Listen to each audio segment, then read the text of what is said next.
I was in the middle of repotting a fern when my phone buzzed on the kitchen counter. I almost didn't check it. I'd made a rule for myself that summer. No phone before the coffee finished brewing. No phone while my hands were dirty. Small rules. The kind you make when you finally have a house to yourself and realize silence is something you can choose. But it buzzed again. I set down the trowel, pulled off one glove, and picked it up. It was a text from my son-in-law. "Hey, Diane. Just wanted to let you know we've already told the whole family that Christmas dinner is at your place this year. Everyone's really excited. We're thinking around 40 people. Patrice is going to send you the dietary lists this week." I read it twice. Then I read it a third time. I set the phone face down on the counter. I pulled off my other glove. I poured myself the coffee that had just finished brewing. And I stood at the kitchen window for a long moment, looking out at the backyard I'd spent the better part of October cleaning up. And I thought about the calmest possible thing I could say back. What I finally typed was this: "That's a lot of people, Brendan.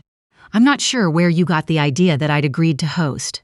I didn't, but I hope the family finds somewhere wonderful to celebrate." Then I set the phone down again and went back to my fern. Let me back up, because this story doesn't really start with that text. It starts about 4 years earlier, when my daughter Patrice and her husband Brendan moved into my house. Not this house. The house I owned before this one, the one on Clearwater Drive that I'd lived in for 22 years. 4 bedrooms, a finished basement, a backyard with a deck I'd built with my late husband the summer before he got sick. That house. My husband passed in 2019. For a year and a half, I rattled around in that place by myself, and I won't pretend it wasn't hard. The rooms felt too big. The grocery lists felt absurd. I'd catch myself setting 2 coffee mugs out of habit and then standing there in the kitchen at 6 in the morning feeling foolish. Patrice called one evening and said she and Brendan were having trouble with their landlord. Something about mold in the second bedroom and the landlord refusing to fix it, and them not knowing what to do with a lease that still had 8 months left. She wasn't asking to move in. She was venting, the way she always vented, talking in circles until she landed somewhere useful. I listened. I asked questions. And then, before I fully understood what I was saying, I offered. "You two can stay at Clearwater while you figure things out," I said. "I've been thinking about moving into something smaller anyway. This might be good timing for all of us." I want to be clear. That was my idea. Patrice didn't ask for it. She was quiet for a second. Then she said, "Are you sure, Mom?" And I said I was, and honestly, in that moment, I was. I was so tired of the big empty rooms. I was tired of the deck that only reminded me of one person. I thought a change would help, so I moved into the cottage. The cottage is a small property I'd inherited from my own mother about 15 years ago. 45 minutes north, tucked off a 2-lane road near the lake. 2 bedrooms. 1 bath. A screened porch where you can hear the frogs at night. It needed work when I got it, and over the years I'd done that work slowly. The way you do things when there's no rush and no one watching. New floors. New windows. A small vegetable garden out back. I moved into the cottage, and Patrice and Brendan moved into Clearwater Drive, and for a while, it was genuinely nice. They paid the utilities. Brendan mowed the lawn. Patrice called every Sunday. I started sleeping better than I had in years. That was 4 years ago. I should tell you something about Brendan. He's not a bad person. I want to be fair about that, because what I'm about to say could make him sound like a villain, and I don't think that's quite right. He's more like a man who has never been told no by anyone who mattered to him, and so he long ago stopped considering that no was even an option. His mother, Wanda, is the same way. She'll phone Patrice and announce things. Not ask, announce. "We're coming for Easter weekend. I already booked the flights." And Patrice will hang up the phone looking a little pale and say something like, "Well, that's happening." And I'd watch my daughter absorb these announcements and rearrange her life around them. And I'd think, this is how she grew up seeing marriage work. I tried not to say too much. Brendan's family is large and loud, and they gather constantly. Birthdays, holidays, long weekends, random Saturdays that happen to be someone's half-birthday. They love each other fiercely, which I respect. They also assume everyone around them shares their enthusiasm for a crowd, which I do not. I am a woman who recharges in quiet, who likes a dinner party of 6, maybe 8, who spent 31 years teaching high school English and gave everything I had to those classrooms, and who retired 3 years ago with the explicit intention of finally, deciding for myself how I would spend a Tuesday. I love my grandchildren. I love Patrice, even when she frustrates me. I can tolerate Brendan in the right amounts, but 40 people in my cottage for Christmas was not a Tuesday I had any interest in choosing. The dietary list arrived the following Thursday. Patrice sent it, not Brendan this time, and it was a full page, single-spaced, organized by category. Gluten-free, nut allergies, 1 lactose intolerance, 2 vegetarians, 1 person who was doing something called carnivore modified, which I had to read 3 times before I understood it. Below the list was a note in Patrice's handwriting. Well, her typing, but I could hear her voice in it. Mom, I know this is a lot. Brendan's family is just really excited about having Christmas somewhere new this year. The kids would love it at the cottage. You always make it feel so special. Let me know what you need and I'll help. I sat with that message for a while. There's a particular kind of emotional math that adult children sometimes do, where they acknowledge the thing they're asking is large and difficult, and in acknowledging it, seem to believe they've resolved it. I know this is a lot does not actually make it less, and let me know what you need is a different thing entirely from let me take this off your plate. I didn't respond right away. I've learned, late in life, that waiting to respond is almost always the right move. Instead, I called my friend Georgie. Georgie has been my closest friend since we were both 34 years old and teaching at the same school, in the same building, and eating lunch in the same break room. She retired the year before I did.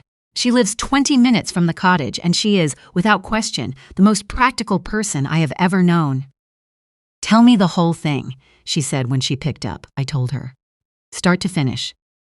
When I was done, she was quiet for a moment, and then she said, Has anyone actually asked you? Or did they just tell you? They told me, I said. Okay, she said. Then you didn't agree to anything. That sounds simple, and it is simple, but sometimes you need someone to say the simple thing out loud before you're allowed to believe it. What happened next was that Brendan called. Not texted, called. Which meant he knew the text hadn't landed the way he wanted it to, and he was escalating. I answered because I'm not someone who avoids a conversation just because it might be uncomfortable. I taught teenagers for 3 decades. Very little rattles me anymore. Diane, he said, and his voice had that particular tone, warm but weighted, the voice of a man who believes his own charm is a reasonable substitute for other people's consent. I think there might have been a miscommunication. I don't think so, I said pleasantly. I think it was pretty clear. We've already told everyone. 40 people are counting on this. Brendan, I said. 40 people were told something that wasn't mine to offer. That's not a miscommunication. That's a decision that should have involved me before it involved anyone else. There was a pause. Then, Patrice thought you'd be excited. I took a breath. Patrice knows me well enough to know I would have wanted to be asked. He shifted. I could feel it through the phone, the recalibration, the pivot. Look, the cottage is plenty big enough. We figured we could rent some tables and chairs, set up in the yard. In December, I said. There are heater rentals. Brendan. I kept my voice even. The answer is no. I'm happy to celebrate Christmas with family. I am not able to host 40 people at my home, and I was never given the opportunity to say that before announcements were made. I'm sorry the family has to hear the news, but that's a conversation you'll need to have with them, not me. He didn't say anything for a long moment. Then, Patrice is really upset about this, and there it was. I want to tell you about Patrice because she deserves more than a supporting role in this story. My daughter is 51 years old. She is smart and funny, and she makes friends the way some people collect seashells, effortlessly, everywhere she goes. She was a difficult teenager, which I say with full affection, because difficult teenagers often become the most interesting adults, and she did. She has 2 kids I adore. My granddaughter Maisie, who is 14 and already more sure of herself than I was at 40, and my grandson Theo. But wait, Theo is a name already in the list. My grandson Tucker, who is 10 and obsessed with weather systems in a way I find genuinely endearing. Patrice married Brendan when she was 38. She'd been with him for 4 years by then, and she loved him, and I could see why. He's funny. He's generous in the ways that are visible. He shows up with flowers and remembers anniversaries and picks up the check at restaurants. These are not small things. What he's less good at is the invisible kind of generosity, the kind where you stop and think, is this actually okay with the other person? The kind that doesn't get witnessed. Patrice has spent 14 years of marriage learning to compensate for that gap. She smooths things over. She apologizes on his behalf.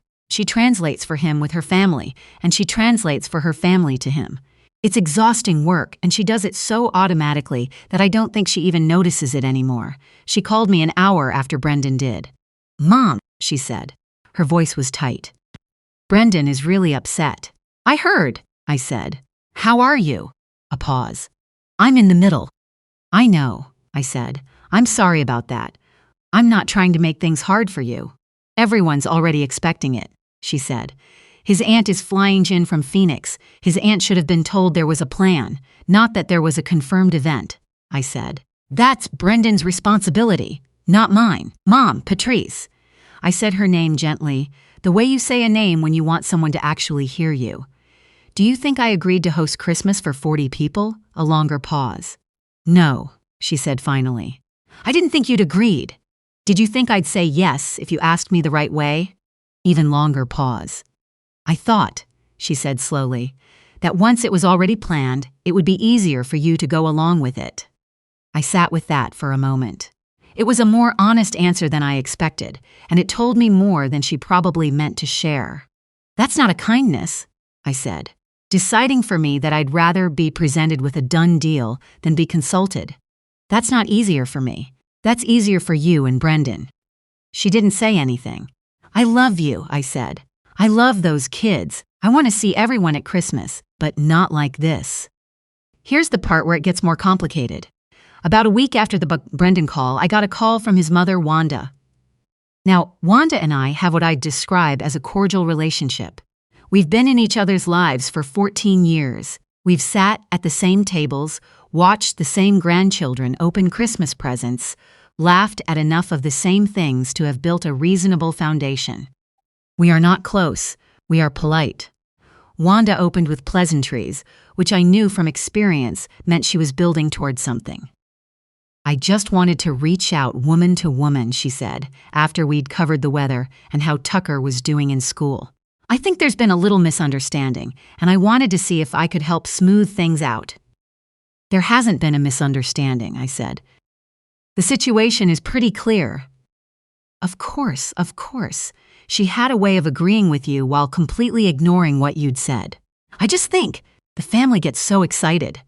Brendan especially. He loves big gatherings. It's just how he was raised." "I understand that," I said. "And I wasn't raised that way." "Both things are true." "Well, we were just thinking, what if we handled everything? The catering, the rentals, all of it. You wouldn't have to lift a finger. You'd just be there." I considered this for about 3 seconds. "Wanda," I said, "even if I weren't cooking a single dish, I'd still be responsible for 40 people on my property. If someone gets hurt, if something gets broken, if the neighbors have a problem with the noise at 9 o'clock at night, that's still my home." A brief silence. "We'd be very careful," she said. "I know you would try to be," I said. "The answer is still no." When I hung up, I sat there for a moment wondering how many more phone calls were coming. The answer, it turned out, was several. Brendan's sister called. We'd met maybe 4 times total. She was pleasant and seemed genuinely confused. She'd been told, apparently, that I was going back and forth on it, which was not true. I had never been anything other than clear. I told her that gently. She said she understood and was sorry to bother me. Brendan's cousin, whose name I did not recognize, sent me a Facebook message. She had found my profile somehow. Her message was well-intentioned, but asked if I had thought about how much it would mean to the family. I did not respond. Patrice texted to tell me that Maisie was asking about Christmas. I was confused, and could I please call Maisie and explain things? I called Maisie. Maisie, 14 years old and as sharp as a tack, said, "Grandma, did Dad try to guilt you through me?" I said, "Little bit." She said, "Sorry. That's not fair." I told her I loved her, and we talked for 20 minutes about a book she was reading, and I felt, for the first time in 2 weeks, completely fine. Tucker texted me separately. Tucker, who is 10 and communicates almost exclusively in questions, and asked, "Grandma, are you mad at us?" I called him immediately. I said, "I am not even a little bit mad at you, buddy. What made you think that?" He said, "Dad said Christmas was complicated this year." I said, "Christmas is going to be wonderful. I promise." He seemed satisfied with that and asked if we could talk about whether it was possible for a tornado to form inside a large building, and I said absolutely it was possible and we could talk about it as long as he wanted. Those 2 phone calls were the thing that settled me, because here's what nobody in Brendan's orbit seemed to understand. I was not refusing Christmas. I was not refusing family. I was refusing to be managed. Now I need to tell you the part I hadn't told anyone except Georgie. About 2 years after Patrice and Brendan moved into the Clearwater house, Brendan came to me with a proposal. He was interested, he said, in buying the house. He and Patrice wanted to put down roots. They wanted stability for the kids. He'd been looking into financing, and he thought they could make it work. "I'd love to sell it to family," I said. "Let's talk about what the numbers look like." He had them all ready. A folder, printed out, which I remember finding both impressive and slightly alarming.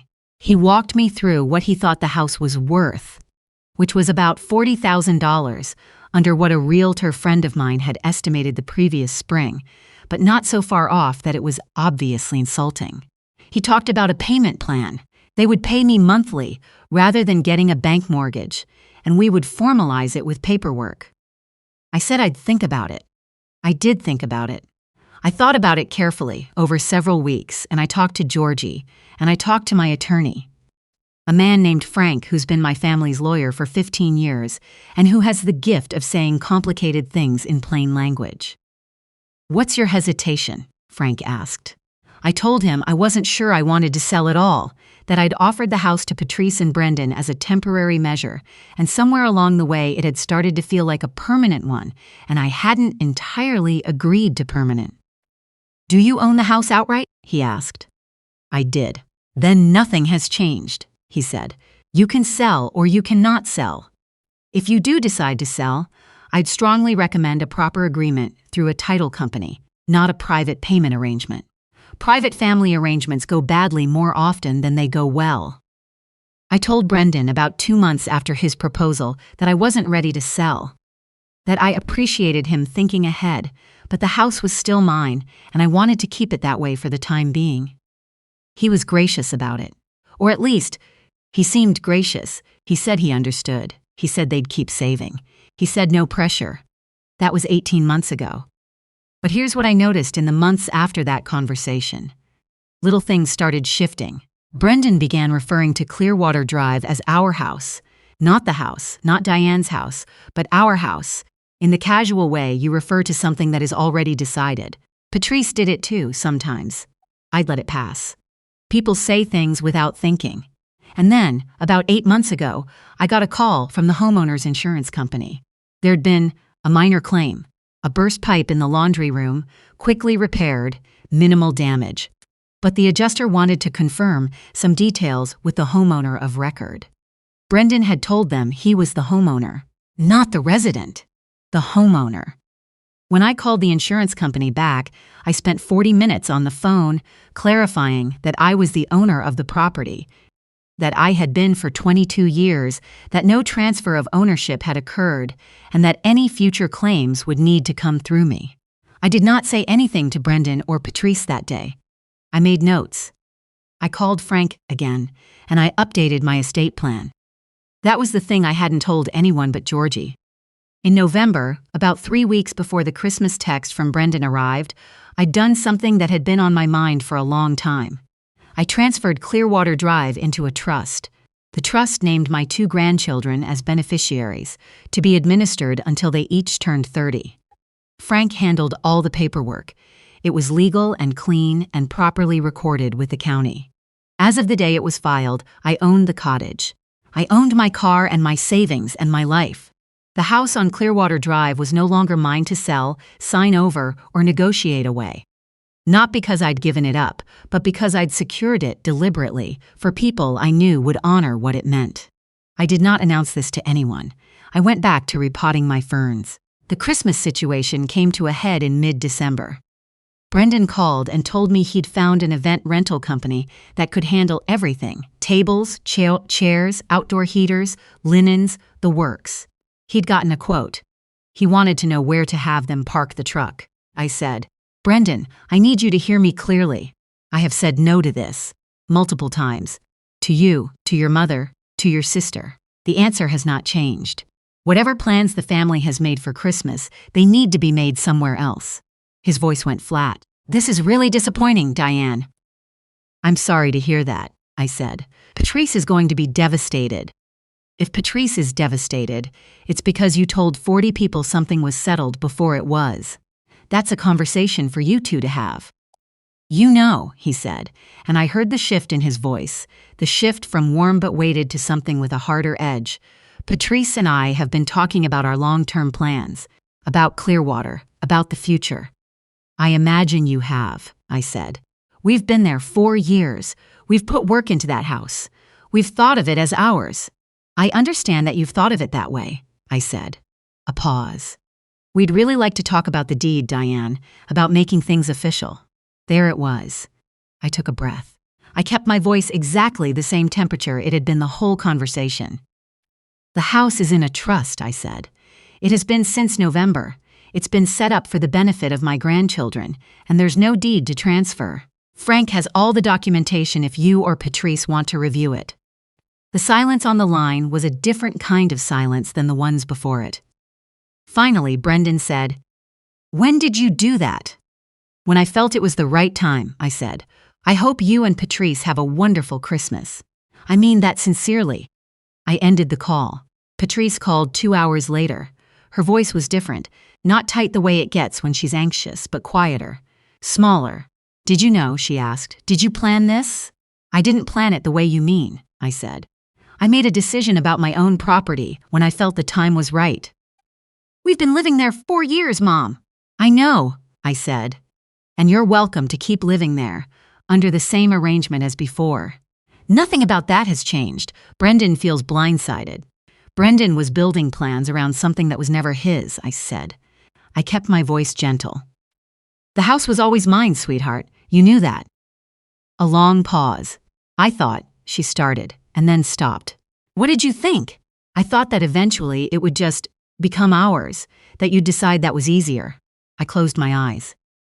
"I love you," I said, "and I want us to figure out how to talk about this properly. Not right now, because we're both too raw, but soon. Will you do that with me?" She said yes. Her voice was still quiet, but she said yes. Christmas, as it turned out, was smaller than any Christmas we'd had in years. It was me and Georgie at the cottage. Patrice brought Maisie and Tucker on the 23rd, just for the day, just the 4 of us, which was her idea, and I was grateful for it. We made soup and sourdough bread that came out uneven and perfect. Tucker explained to me at length why a derecho is more dangerous than a tornado in certain environments. Maisie gave me a card she'd made herself, not bought. She'd written inside it, in her 14-year-old handwriting, "You've always known what you're doing, Grandma." Even when it was hard to watch. I don't know how she understood that, but she did. Brendan was not there that day. Patrice said he was at his parents' house, and she said it without explanation, and I didn't ask for one. We didn't talk about the house or the trust or Christmas for 40. We talked about the bread and the weather, and a documentary Maisie wanted us all to watch together after the new year. When they left that evening, Tucker hugged me around the middle the way he's done since he was small enough to barely reach there, and Maisie said, "See you soon, Grandma." And Patrice stood at the door for a moment longer than she needed to. "I love you," she said. "I love you too," I said. Always. In January, Patrice told me that she and Brendan were looking at houses of their own to buy. She said it matter-of-factly. Not as an announcement, just information. She said Brendan had spoken to a mortgage broker and things were looking possible. Good, I said, and I meant it. We'll need some time, she said. To save up, to get the financing sorted. Take the time you need, I said. The arrangement at Clearwater doesn't have to change tomorrow. She seemed surprised that I wasn't drawing a hard line. I think she expected a standoff that wasn't coming. Why didn't you just tell us about the trust earlier? She asked. Not accusatory, genuinely curious. I thought about that. Because it wasn't a negotiation, I said finally. It was a decision. About my own life and what I wanted to leave behind. That's mine to make quietly. She was quiet for a moment. Then, is that what I did wrong? Made things that should have been quiet into negotiations? I looked at her, my daughter, 51 years old, still figuring it out, which means she's still paying attention. You made things into assumptions, I said, which is a little different. But yeah, that's in the ballpark. She laughed. A small, laughed, but a real one. We ordered Thai food that day and watched half of the documentary Maisie had been recommending, and at some point Patrice fell asleep on the couch, and I pulled the throw blanket over her, the way I used to when she was small. The frogs were loud outside on the screened porch. The cottage smelled like lemongrass and ginger. I don't need 40 people to have a full life. I never did. I just needed everyone around me to understand that, and I needed, finally, to be willing to make sure they did.